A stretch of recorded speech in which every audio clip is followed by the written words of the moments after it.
Saludos, hoy vamos a estar hablando sobre la presentación de la información.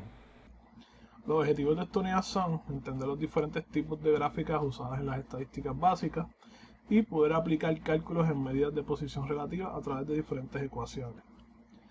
La representación gráfica nos ayuda a ilustrar la tendencia de una o más variables a través de un determinado periodo de tiempo. Nos ayuda también a comparar la ejecución de diferentes grupos bajo uno o más factores y nos ayuda a resaltar algún otro aspecto que el investigador considere relevante. Y se debe seleccionar la representación gráfica que mejor se ajuste a la situación de interés.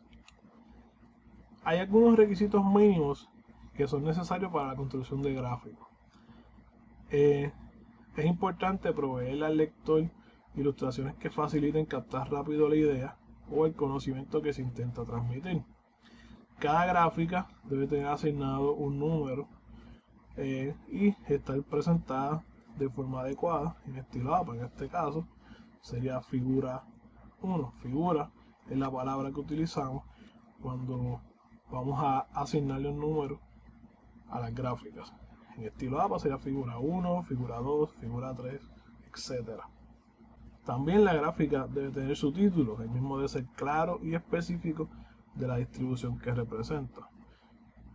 Por ejemplo, tenemos en este ejemplo de gráfica, figura 1, se pone en itálica porque es estilo APA, un punto, y al lado, lo que ven al lado, es el título de la gráfica. Viene siendo preparación académica de una muestra de 348 adultos ateos en Puerto Rico. Esta información es una información real que sale del estudio de González Rivera, Pabellón Lebrón y este servidor, Rosario Rodríguez, 2017, que fue el estudio sobre el rol mediador de la identificación ateísta en la relación entre la discriminación y el bienestar psicológico, un estudio preliminar. El mismo fue publicado en la Revista Puertorriqueña de Psicología. Otro de los requisitos mínimos necesarios en la construcción de gráficos es la regla de los 3/4. El eje vertical debe tener un alcance que aproxime a 3/4 partes de la longitud correspondiente al eje horizontal. Es como si el eje vertical lo dividiéramos en pedacitos, esto representara 3/4 partes de lo que viene representando el eje horizontal. Es como si fueran 3 pulgadas aquí y 4 pulgadas acá. Básicamente esa es la regla de los 3/4.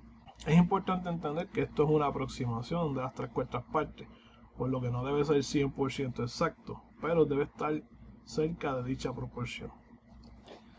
Aquí tenemos figura 1, formato APA y su título: mano dominante en una muestra de 411 adultos en Puerto Rico.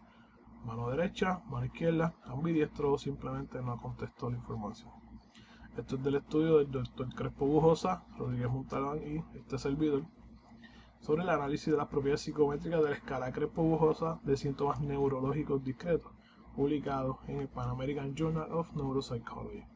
Eje vertical va a ser Y, siempre debe comenzar con 0 y representa las frecuencias correspondientes a las puntuaciones medidas. El eje horizontal va a ser X, no necesariamente va a comenzar con 0 y representa las clases correspondientes.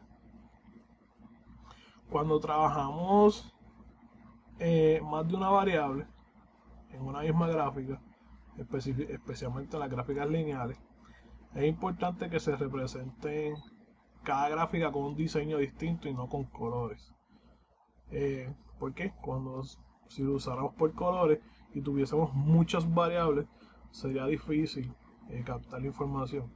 Versus si utilizamos diseño, es mucho más fácil y más simple de distinguir el diseño que los colores cuando tenemos muchas variables. Tipos de gráficas. Dentro de los tipos de gráficas que utilizamos en las estadísticas, tenemos los polígonos de frecuencia, aunque sabemos que hay muchas gráficas que utilizamos, pero que no se van a mencionar acá. ¿Por qué? Porque estas están enfocadas en las que utilizamos en psicología, o sea, las gráficas estadísticas que utilizamos en psicología, y o en las investigaciones de terapia y patología del habla y lenguaje.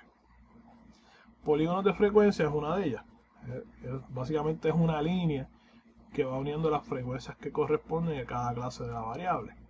Estas son útiles cuando nos interesa describir la tendencia de una o más distribuciones u observar posibles relaciones entre las variables, o cuando simplemente queremos comparar grupos bajo diferentes tratamientos.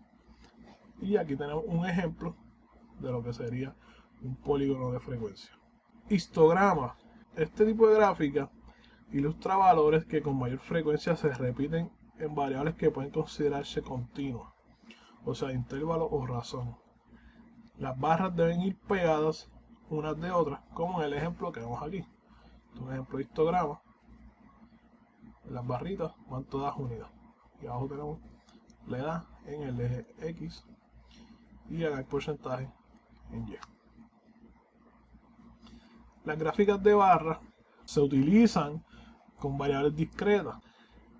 Se construye siguiendo el mismo procedimiento que el histograma, excepto que las barras deben estar separadas, como este ejemplo que vemos acá. Las barras separadas, las clases y número de órdenes de los estudiantes. Otro tipo de gráfica que se utilizan en las investigaciones psicológicas es el gráfico acumulativo, o como también se conoce, las ojivas. Estas se utilizan para hallar medidas de posición relativa, o sea, medidas que permitan ubicar a cada sujeto en la distribución respecto a los demás. Estas nos ayudan a evaluar el comportamiento de cada participante en función de los valores obtenidos.